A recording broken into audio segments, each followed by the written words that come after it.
Hello, Michael. Thank you for your time. Hello, Vera. Pleasure. We are here in Vienna, in your meeting room. Thanks. And we talk about you. I read about you, of course. I saw you did study management and communication and went to Harvard and many other stuff. And then you had just a normal career, I say so. Yeah. You were a consultant and everything. And the interesting point is you made a break. And please tell yourself what happened then. Sure. Still, I believe it's quite a normal career, I have to say. Somewhere I realized that after many years of consulting, I want to do something different. I just felt it, but I was not sure what it will be. And the years before that decision, I developed a strong passion for cycling. Yes. And at some point, I thought to myself, the best thing I can do is cycling all the day. Okay. And why not taking a break, thinking about what to do next, and having a nice summer with a lot of cycling. And it was really a great time. I really enjoyed it. I did a lot of cycling. And if you are having a break beside the cycling, you still have enough time for meeting friends, taking more time for that, seeing the family more often, and things like that. And then I was already quite looking into maybe doing something as self-employed consultant, different projects. But like, so to say, by accident, a job opportunity came up in the IT industry, where I joined. It's like an IT company, really with a technical focus. And I got there now being responsible for everything with the topics of sales, marketing, and innovation. And somehow they managed to grow at the clients they were, with a really focusing on the technical part. Yep. But at some point, the clients where they were, this was like everything they got out of it. Yeah, so there was a ceiling. And then they realized they need to do something to get new clients as well. And that's when I joined. And when you are like 8 years working in that way, we realized it's a lot of transformational work to be more open to the market and to be more open to customers.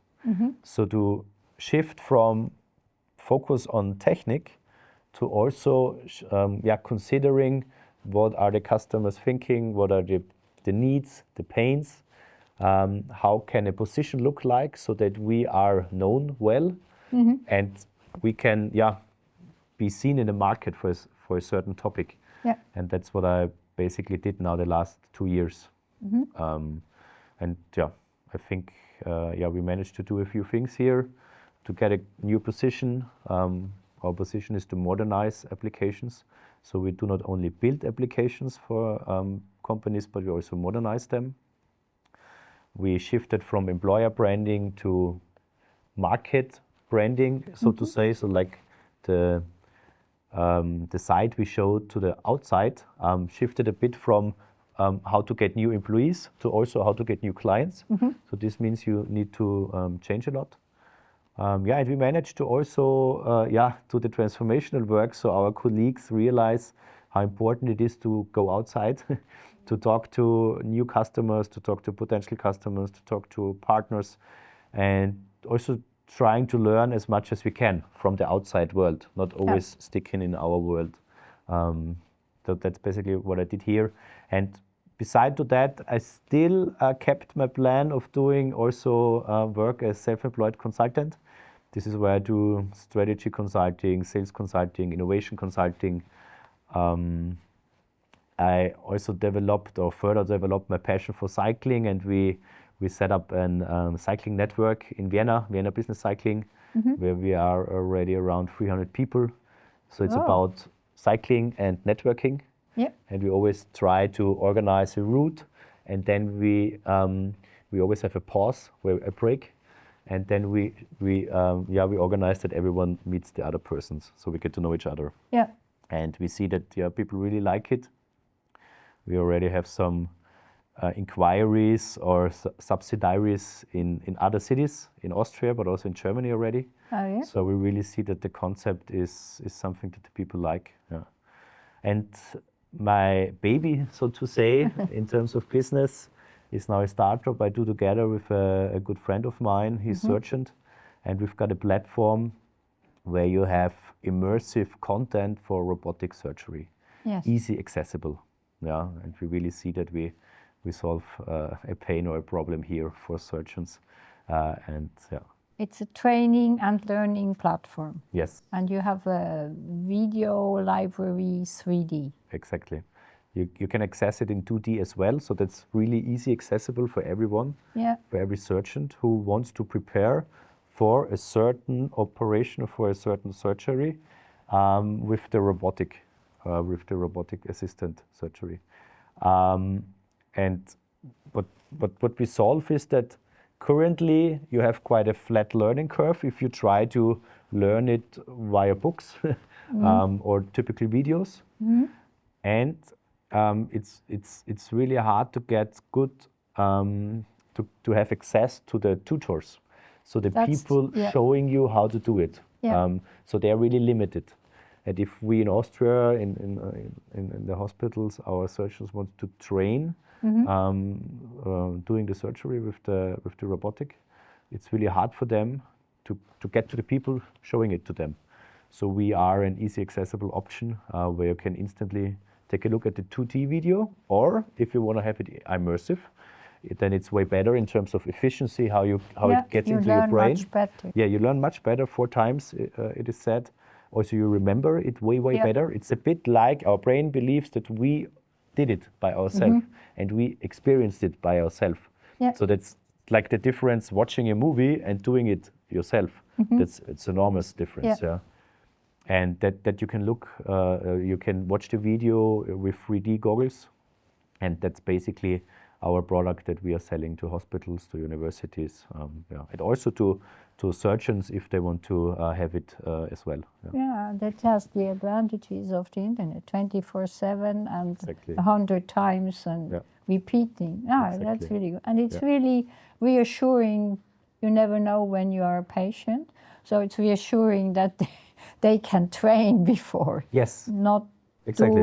Learning by doing on human beings. Yes. That's really interesting. Currently, my co-founder can tell more about that, but currently you have the option training it with corpse, so dead people, but that's also rarely accessible. Or you train it having an experienced surgeon next to you, but that's also not optimal, as you can imagine. So yeah, at the end, and that's the value that we convey and bring is it's more safe for the patients at the end. Much more safe. Much more safe. Yes. And it's much less stress for the surgeons, as you can imagine. Nothing happens. Yes. You feel much more safe. It's stress for you if you do something and you realize that you're still making mistakes. I mean, I'm not the surgeon by myself, but I can imagine it's what high stress it must be if you're working with humans. And Theo, my co-founder, he told me about the idea, and instantly I knew that this is something really interesting. I know already about the potential of VR, of 3D. I know that there's much of innovation happening in the health space in the next years, and there's still a gap in many parts. So there's a lot of digitisation to be done. And I really saw that it's something where we need where we solve a pain. And that's also what direction from the market, direction from surgeons, direction from hospitals is really, really positive currently. And now it's for us about getting it done in Austria, having a proof of concept, and then going further in Germany, Switzerland, and Europe. So obviously you do a lot of things. You do many things in different fields. And what do you think yourself? Which traits of yours brought you so far? I mean, first talking about the the broad spectrum I currently have. That's something that is making a lot of fun. Yeah. But I also realized that to have a high impact, probably someone I also need to focus again a bit more. So the more you do, the more you can experience and the more you learn. It's like in innovation, you always talk about double diamonds. So if you consider a diamond and you have an explore phase, this is like a phase where you explore a lot. You learn a lot, you do a lot. But then you always need to also narrow it down again, focusing on something to get it forward. So the last 1 or 2 years was quite a broad period, I would say. And maybe somewhen there will come a period where I also cut out a few things again and focus a bit more. Yeah. To your concrete question about the traits, in my opinion, I'm a good example of ambition beats talent. So most of the time, Beats talent. of the time when I do something new, it's not natural to me that I'm really good at it. Yeah. And I have the feeling I don't perform as I want. Yeah. No. But when I really set a goal for something and really want to reach something, I can be really ambitious and Tenacious. ambitious. And tenacious. Yes. You go on and on Exactly. and on. I never stop then. Yeah, I'm stubborn or persistent. Yeah. Persistent, yes. Yeah, persistence is probably one of my key traits, I would say. But if you're persistent, you always have to also cover or consider that you still keep the eyes open in terms of if a situation changes. Because people that are then so focused and always like go next to the wall Yes. and don't realize what's happening next to them, this can be a bad situation as well. Yeah.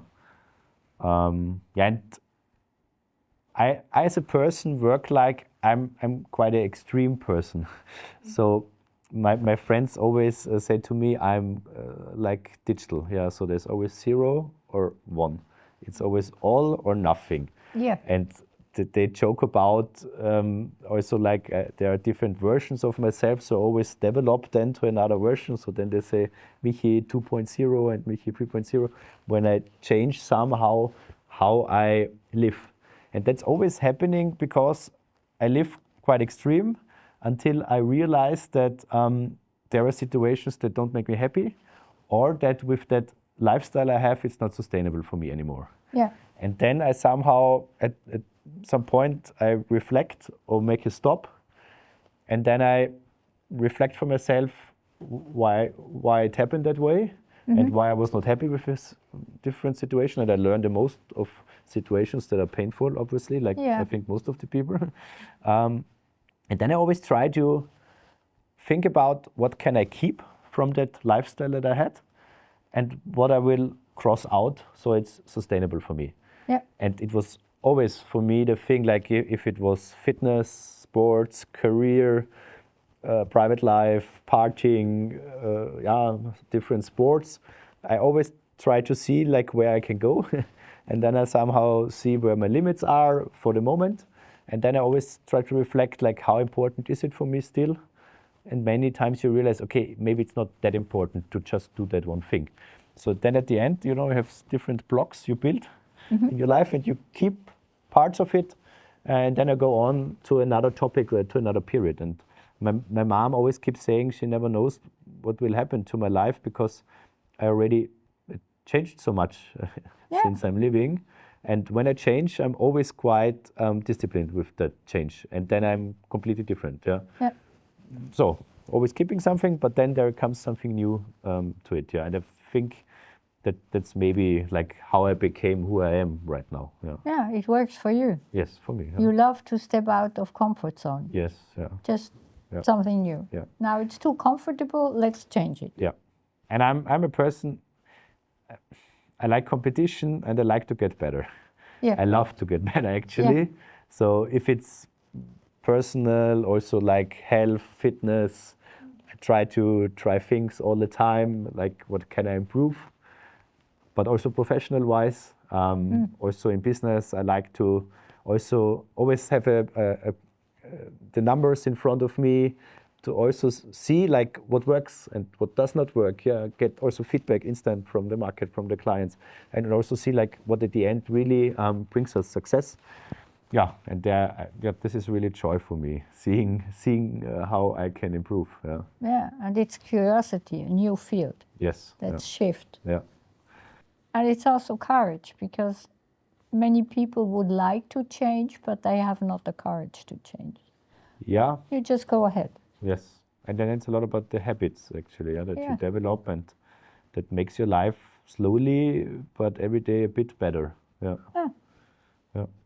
What do you enjoy the most at the moment in your life? Actually, really the total package. Still? Yeah. Good. Currently, I have a situation like where in all areas that are important to me, I really feel that I'm happy with that. Yeah, I have first time in my life I have a really good, solid relationship with my girlfriend. With my girlfriend, I have really great friends, great relationship with my family, parents, sister. I'm healthy. I'm fit.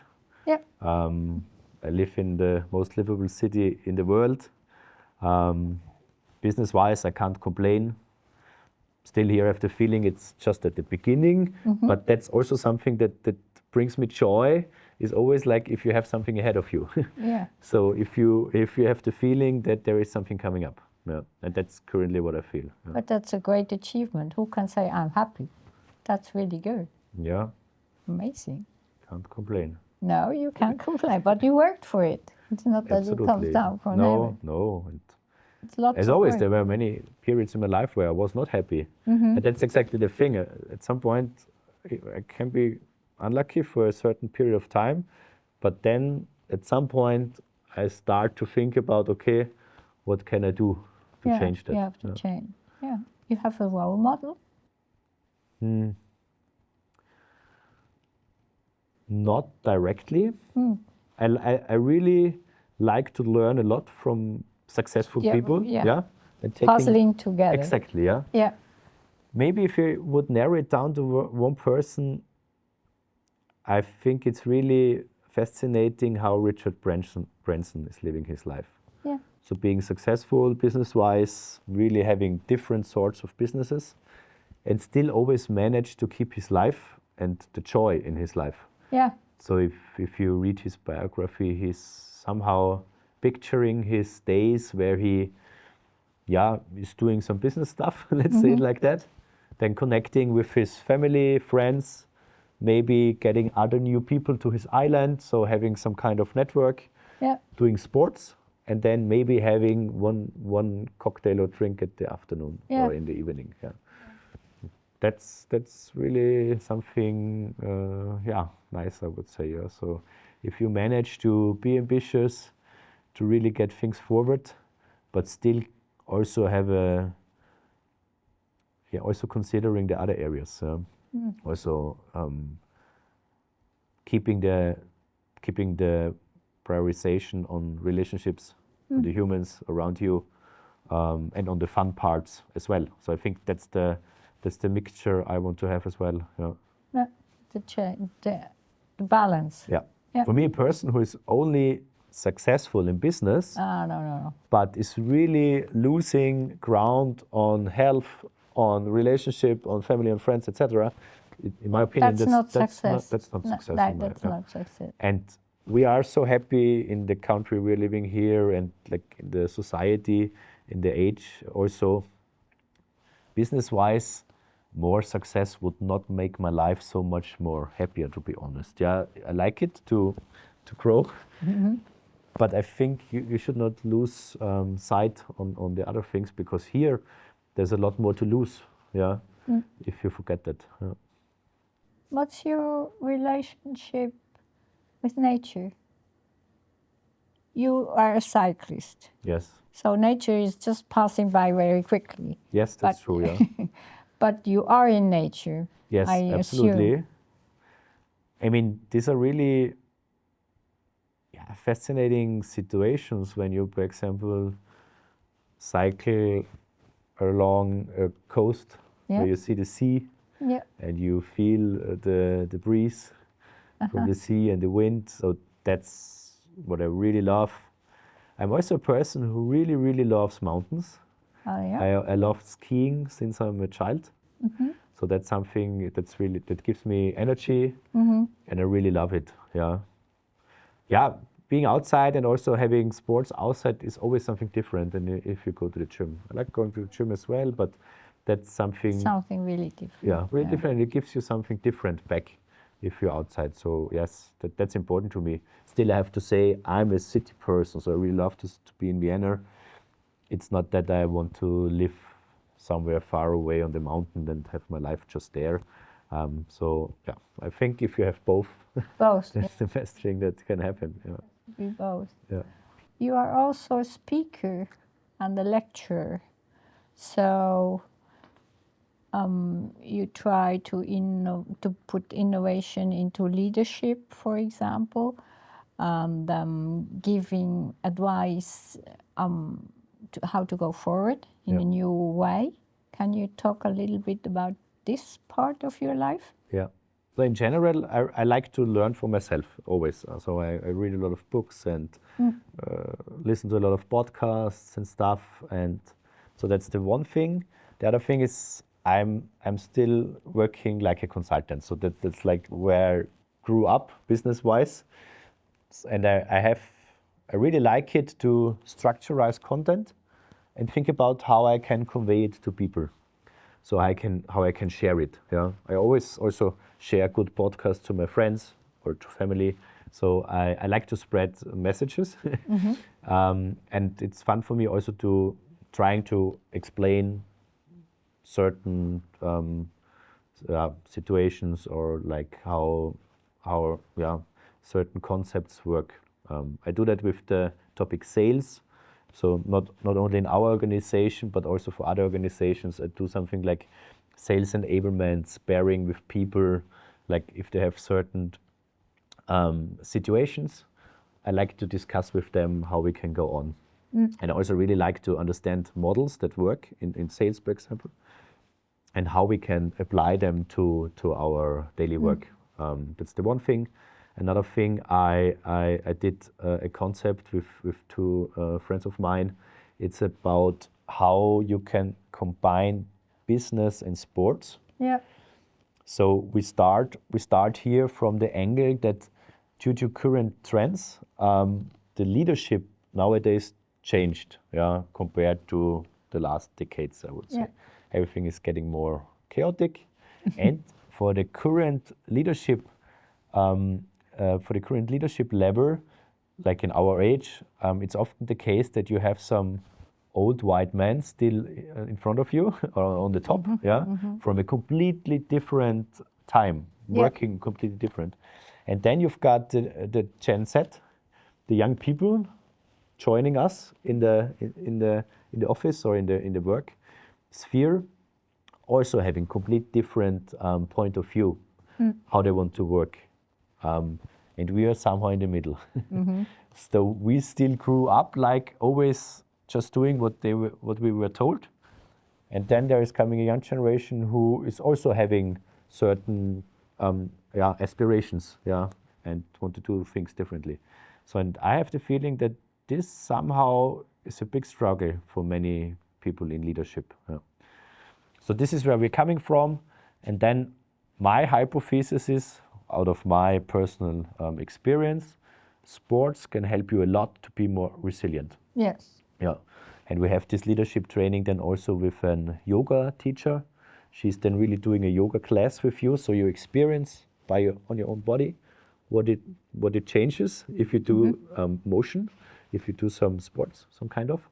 And then the third person is an Schiedsrichter, and the third person is a judge for soccer games. Yeah. And he's explaining how you can improve your decision making. Because if you are at the soccer game doing the judge, you need to take decisions quite fast. and they have a strong impact. Yeah, very strong Yes. impact, yes. And you can learn something from that in business or in life. Also about failure culture, because he also says it's normal that sometimes you have a fail judgment. Yeah. But you have to go on. Yeah, and that's the package that we are offering here. Yeah. What can you take out of your sports experiences to translate it into business language? Yeah, and there are like a few examples here that I always bring in the keynotes that I'm doing here. The first, and I think it's a really obvious one, is more resilience. There is also the term anti-fragility used, because resilience only means that you are capable of of not getting destroyed by something. Yeah. But if you talk about the concept of anti-fragility, it's not just about not getting destroyed, so it's about getting even better when there is an external factor hitting you. A bit like our immune system. So we as humans, and our immune system works like if you get a bacteria, and then after recovering, you are normally somehow capable to manage the bacteria without getting ill anymore. And that's what we also want to reach as humans in our life. And sports can help you with that, because if you do sports, you always have the situation where you somehow lose track, where it does not go the way that you wanted. And you need to keep on doing. And then at the end, most of the time, you are way happier than before. And I myself, I never experienced doing sports, and after that, I felt not better. So that's always the case. But sometimes you need to push it and still do it, and especially if you're doing some kind of competitions or races, you always have situations where it's getting tough. But that's something you learn from sports. Yeah, just as one example. Another one is like having the balance of resting and having intensity. Yeah. And in business, sometimes we don't see that enough. Yeah. So you can't bring good results if you're always having intensity without taking a look at your recovery. Yeah, that's one thing. And if you take a look at your professional athletes, they are like experts in both areas. High intensity and the rest of the day really relaxing. Yeah, because then you need to recover fast to have to be completely recovered for the next really high intense session. Yeah. In our life, we often try to keep on pushing, having intensity or like doing the work, but because you don't have the balance and the recovery, your performance goes down even. And then you try to push even harder, and then you're in a circle, and it's getting worse and worse. No? And there are many more examples that I see, like where sport somehow illustrates us, how it can help you in business life, or where you have got parallels. Yeah. Never heard that of anti-fragility. Yeah. Very interesting. So you keep your focus on getting more robust. Yes. Yeah. It's always people talk about resilience, and you're right, it doesn't help at the end. Interesting. Well, resilience is the popular term, and I think most of the people mean something similar. Yeah. Yeah, but it's not. But it's interesting to point that out. It's exactly. a difference. Exactly. It's really a difference. Yeah. So you also go into lifestyle advices in your lectures? Just do what your grandma said? Yeah, that's always a bit a tricky part, I realize, because in business context, some people also don't really want to hear that, let's say that, yeah. So giving lifestyle advices, in my perception and experience, works better if the people ask you for that, and you have it in a conversation, or like they ask you, how do you do it? Yeah. How does your day look like? Yeah. In business, I realized that if you emphasize too much on that, then they're like sitting here and saying, yeah, I know that already. I know I should drink less. I know I should sleep better. That's nothing new. Tell us something new. Yeah. So that's always a bit a tricky thing, because the audience somehow need to be open for that and want to hear it. Yeah. And it's sort of not the place. Yes, and sometimes they have the feeling, okay, no, I want to hear more about concrete situations in business or new models that explain it to me, but not so general lifestyle advice, because if they want to hear it, they ask for it. That's just out of my experience. Yeah. Do you have utopia? Good question. I mean, in general, I'm quite a pragmatic person, I would say. I think it's always hard or not so good if people try to be ideologic and try to convey people to a certain idea that they have. That does not really have the potential to be in reality. Yeah.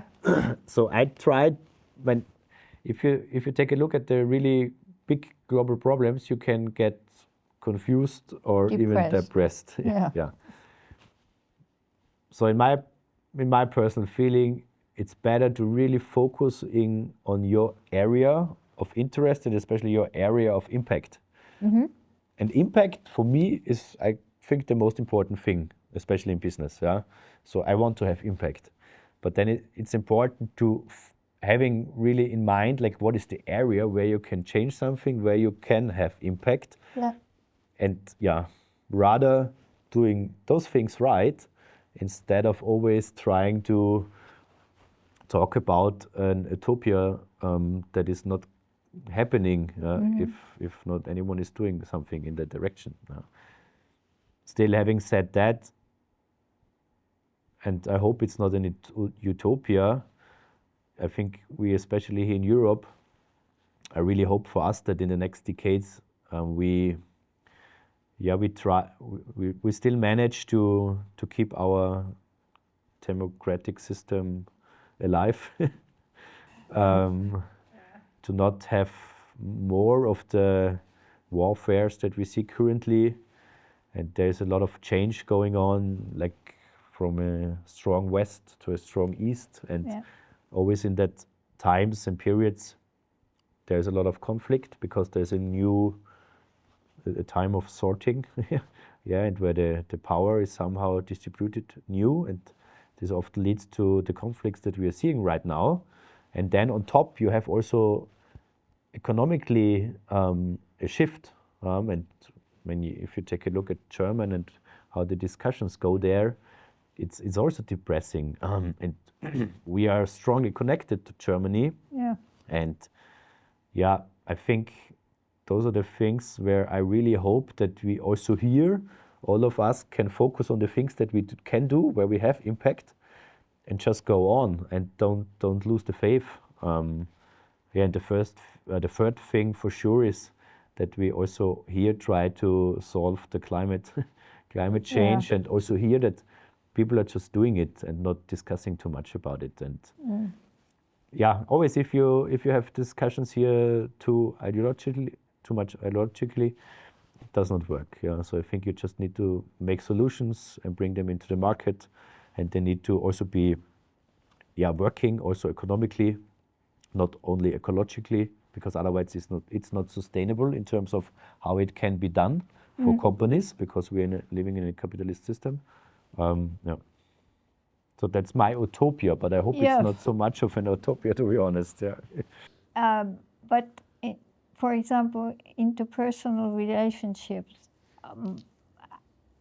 what would you put the focus on? We have so many possibilities. We have to have respect. We have to be fair. What would be your most interesting or most important point? I just can talk about like how I try to do it. And what is important for myself. So in general, for me, bonds between the people around me are really important. And I really try to be there for the people that matter to me. And I truly believe that they know it. So I really try to take care of them in the situations where they need me. And so that's the one thing. I also truly believe that it's important to be always honest and transparent. and reliable, and to have that on both sides. Yeah. So I think that's how we work best. Yeah. And yeah, we are social creatures, and yeah, we somehow are dependent on each other. Yeah. And that's what I try to do. And I try to, yeah, to be around people that think similar. Yes. Yeah.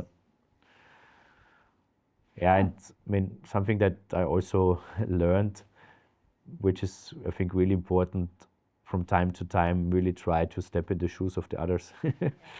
So That helps a lot. if everyone is doing a bit more of that, Yeah. it would make the world a bit better. And I'm also not always managing to do it, but I think if you start to do it, and if you're also always trying to reflect on yourself and maybe also how you come across, this helps you. Yeah.